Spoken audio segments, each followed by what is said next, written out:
யோபு 35ஆம் அதிகாரம். பின்னும் எலிகு மாறுத்தரமாக, என் நீதி தேவனுடைய நீதியை பார்க்கிலும் பெரியதென்று நீ சொன்னது நியாயம் என்று எண்ணுகிறீரோ? நான் பாவியாயிராததினால் எனக்கு பிரயோஜனம் என்ன, பலன் என்ன என்று சொன்னீர். உமக்கும் உம்மோட இருக்கிற உம்முடைய சிநேகிதருக்கும் நான் பிரதியுத்தரம் சொல்லுகிறேன். நீர் வானத்தை அண்ணாந்து பார்த்து உம்மை பார்க்கிலும் உயரமாய் இருக்கிற ஆகாய மண்டலங்களை கண்ணோக்கும். நீர் பாவம் செய்தால் அதனாலே அவருக்கு என்ன நஷ்டம்? உம்முடைய மீறுதல்கள் மிகுதியானாலும் அதனாலே அவருக்கு என்ன சேதம்? நீர் நீதிமானாய் இருந்தால் அதனாலே அவருக்கு என்ன கிடைக்கும்? அல்லது அவர் உம்முடைய கையில் என்ன லாபத்தை பெறுவார்?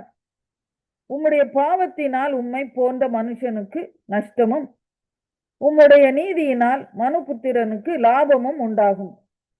அநேகரால் பலவந்தமாய் ஒடுக்கப்பட்டவர்கள் முறையிட்டு வல்லவர்களுடைய புயத்தின் நிமித்தம் அலறுகிறார்கள்.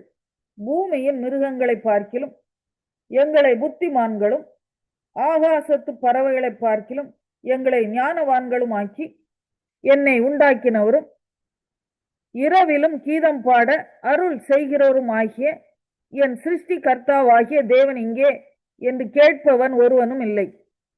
அங்கே அவர்கள் பொல்லாதவர்களின் பெருமையின் நிமித்தம் கூப்பிடுகிறார்கள், அவரோ மறு உத்தரவு கொடுக்கிறதில்லை. தேவன் வீண் வார்த்தைகளுக்கு செவிகொடார், சர்வ வல்லவர் அதை கவனியார். அவருடைய தரிசனம் உமக்கு கிடைக்கிறதில்லை என்று நீர் சொல்லுகிறீரே, ஆனாலும் நியாய தீர்ப்பு அவரிடத்தில் இருக்கிறது. ஆகையால் அவருக்கு காத்து கொண்டிரும். இப்போது அவருடைய கோபமானது நியாயத்தை முற்றிலும் விசாரியாது. அவர் இன்னும் ஒன்றையும் குறையற்ற விதமாய் தீர்க்கவில்லை. ஆகையால் யோபு வீணாய் தம்முடைய வாயை திறந்து அறிவில்லாமல் வார்த்தை. யோபு 36ஆம் அதிகாரம். பின்னும் எலிகு, நான் பேசி முடியும் மட்டும் சற்றே பொறும். இன்னும் தேவன் பட்சத்தில் நான் சொல்ல வேண்டிய நியாயங்களை உமக்கு சொல்லி காண்பிப்பேன். நான் தூரத்திலிருந்து என் ஞானத்தை கொண்டு வந்து என்னை உண்டாக்கினவருடைய நீதியை விளங்க பண்ணுவேன். மெய்யாகவே என் வார்த்தைகள் பொய்யற்றிருக்கும். உம்மோடே பேசுகிறவன் அறிவில் தேறினவன். இதோ தேவன் மகத்துவம் உள்ளவர், அவர் ஒருவரையும் புறக்கணியார். மன உருக்கத்திலும் அவர் மகத்துவம் உள்ளவர், அவர் துன்மார்க்கரை பிழைக்க ஒட்டாதிருக்கிறார். சிறுமையானவர்களின் நியாயத்தை விசாரிக்கிறார்.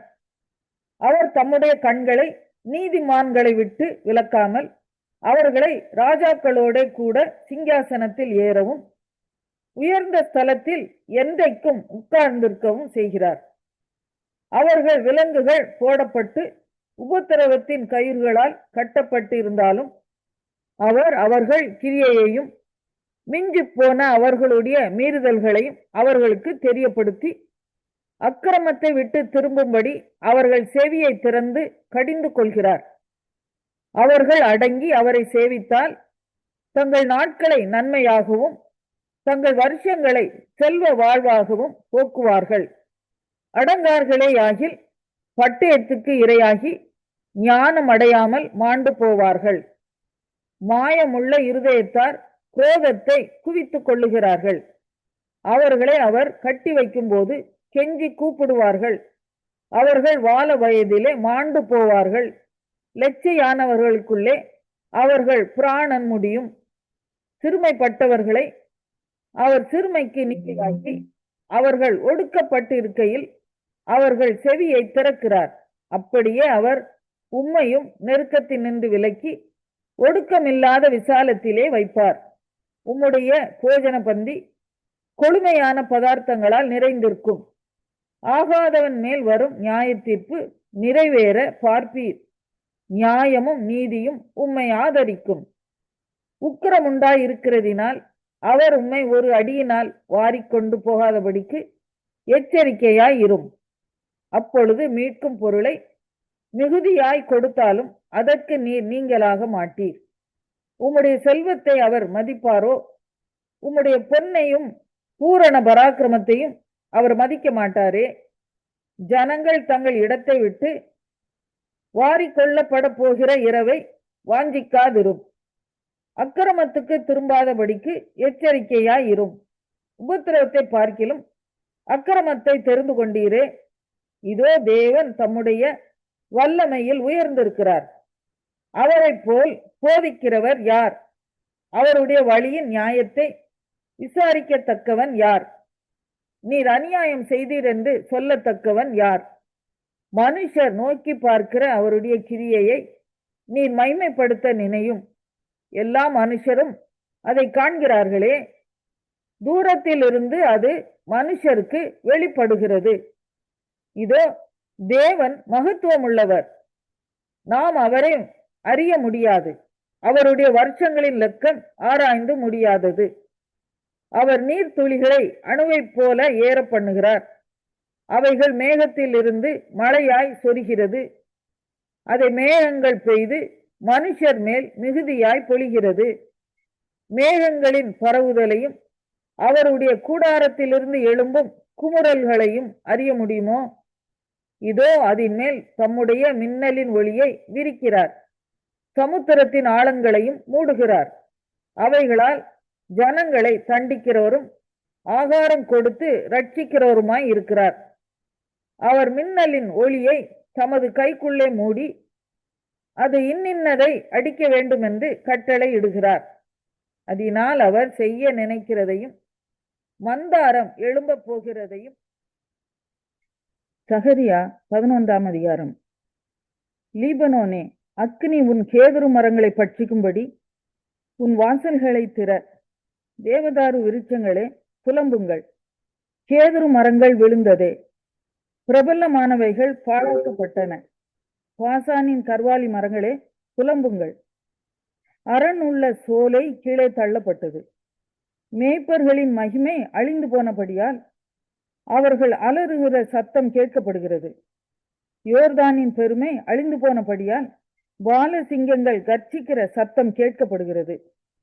என் தேவனாகிய கர்த்தர் சொல்லுகிறது என்னவென்றால், கொலையுண்கிற ஆடுகளை மேய்க்க கடவாய். அவைகளை உடையவர்கள் அவைகளை கொண்டு போட்டு தங்களுக்கு குற்றமில்லை என்று எண்ணுகிறார்கள். அவைகளை விற்கிறவர்கள் கர்த்தருக்கு ஸ்தோத்திரம், நாங்கள் ஐஸ்வர்யம் உள்ளவர்களானோம் என்கிறார்கள். அவைகளை மேய்க்கிறவர்கள் அவைகள் மேல் இரக்கம் வைக்கிறதில்லை. நான் இனி தேசத்து குடிகளின் மேல் இரக்கம் வையாமல் மனுஷரில் யாவரையும் அவனவனுடைய அயலான் கையிலும் அவனவனுடைய ராஜாவின் கையிலும் அகப்பட பண்ணுவேன். அவர்கள் தேசத்தை அழித்தும் நான் இவர்களை அவர்கள் கைக்கு தப்புவிப்பதில்லை என்று கர்த்தர் சொல்லுகிறார். கொலையுண்கிற மந்தையாகிய சிறுமைப்பட்ட உங்களை நான் மேய்ப்பேன். நான் 2 கோல்களை எடுத்து ஒன்றுக்கு அனுக்கிரகம் என்றும் ஒன்றிற்கு நிக்கிரகம் என்றும் பெயரிட்டு மந்தையை மேய்த்து ஒரே மாதத்திலே 3 மேய்ப்பரையும் அதம் பண்ணினேன். என் ஆத்துமா அவர்களை அரோசித்தது, அவர்கள் ஆத்துமா என்னையும் வெறுத்தது. இனி நான் உங்களை மேய்ப்பதில்லை. சாகிறது சாகட்டும், அதமாகிறது அதமாகட்டும். மீதியானவைகளோ வென்றால் ஒன்றின் மாம்சத்தை ஒன்று தின்ன கடவது என்று நான் சொல்லி அனுகிரகம் எனப்பட்ட என் கோலை எடுத்து நான் அந்த ஜனங்கள் எல்லாரோடும் பண்ணி இருந்த என் உடன்படிக்கை அற்று போகும்படிக்கு அதை முறித்து போட்டேன். அந்நாளிலே அது அற்று போயிற்று. அப்படியே மந்தையில் எனக்கு காத்திருந்த சிறுமைப்பட்டவைகள் அது கர்த்தருடைய வார்த்தை என்று அறிந்து கொண்டன. உங்கள் பார்வைக்கு நன்றாய் கண்டால் என் கூலியை தாருங்கள், இல்லாவிட்டால் இருக்கட்டும் என்று அவர்களோடே சொன்னேன்.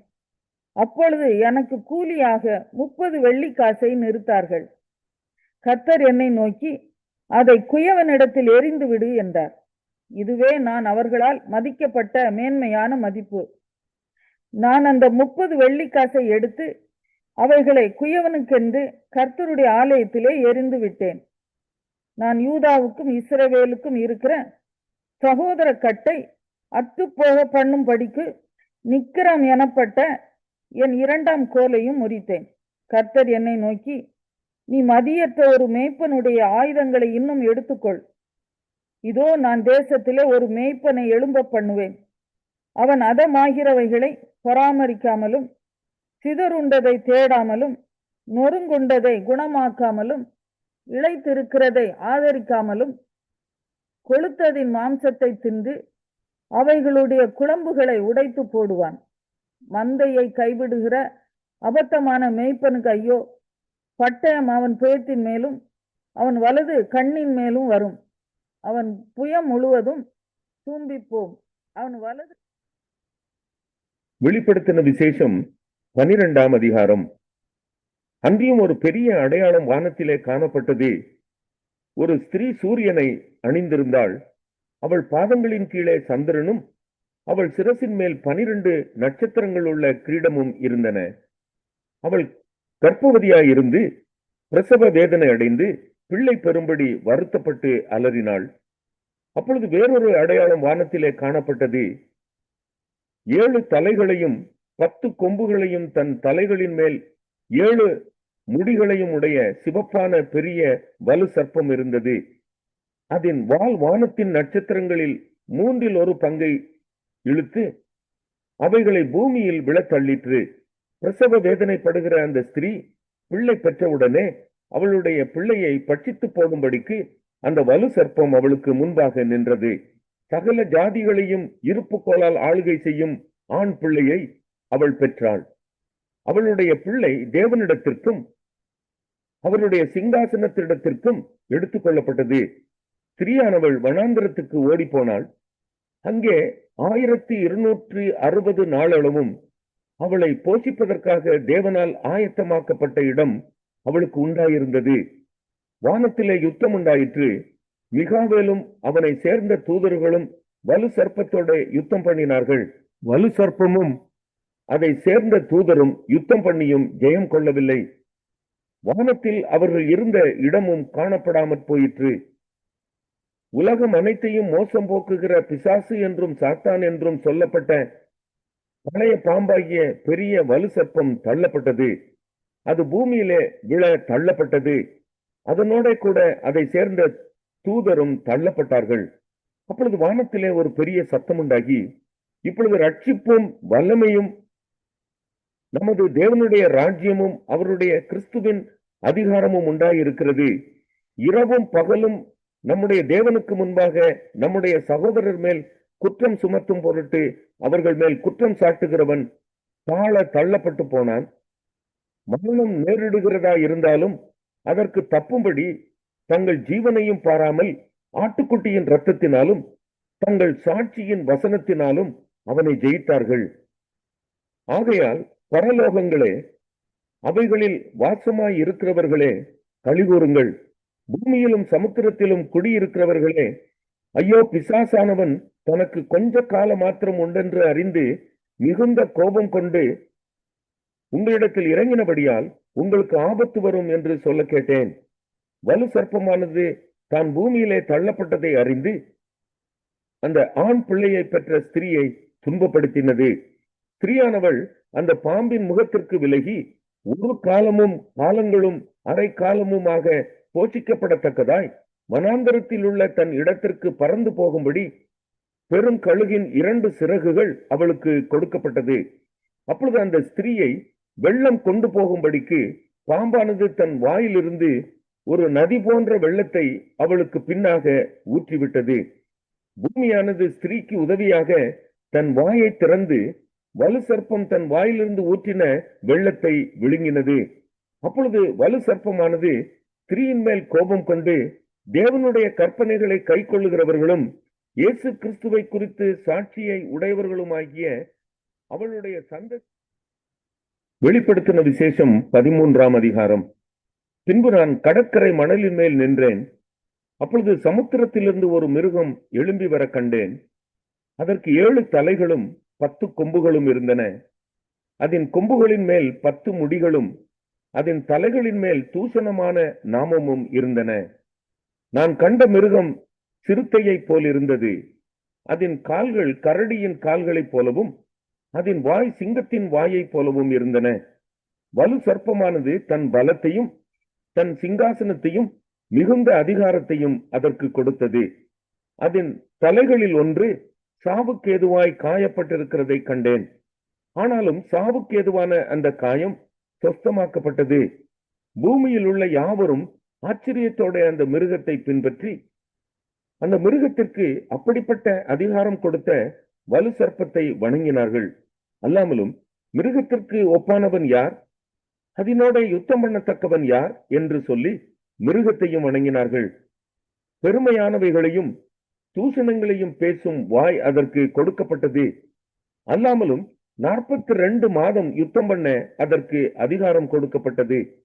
அது தேவனை தூஷிக்கும்படி தன் வாயை திறந்து அவருடைய நாமத்தையும் அவருடைய வாசஸ்தலத்தையும் பரலோகத்தில் வாசமாய் இருக்கிறவர்களையும் தூஷித்து, மேலும் பரிசுத்தவான்களோட யுத்தம் பண்ணி அவர்களை ஜெயிக்கும்படிக்கு அதற்கு அதிகாரம் கொடுக்கப்பட்டதும் அல்லாமல் ஒவ்வொரு கோத்திரத்தின் மேலும் பாஷைக்காரர் மேலும் ஜாதிகள் மேலும் அதற்கு அதிகாரம் கொடுக்கப்பட்டது.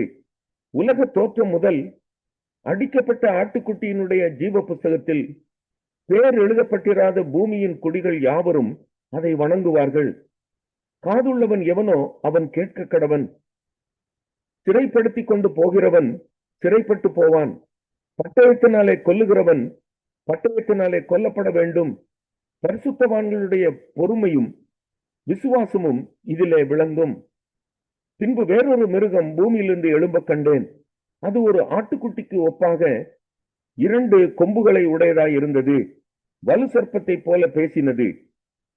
அது முந்தின மிருகத்தின் அதிகாரம் முழுவதையும் அதன் முன்பாக நடப்பித்து சாவுக்கு ஏதுவான காயம் ஆற சொஸ்தமடைந்த முந்தின மிருகத்தை பூமியும் அதன் குடிகளும் வணங்கும்படி செய்தது.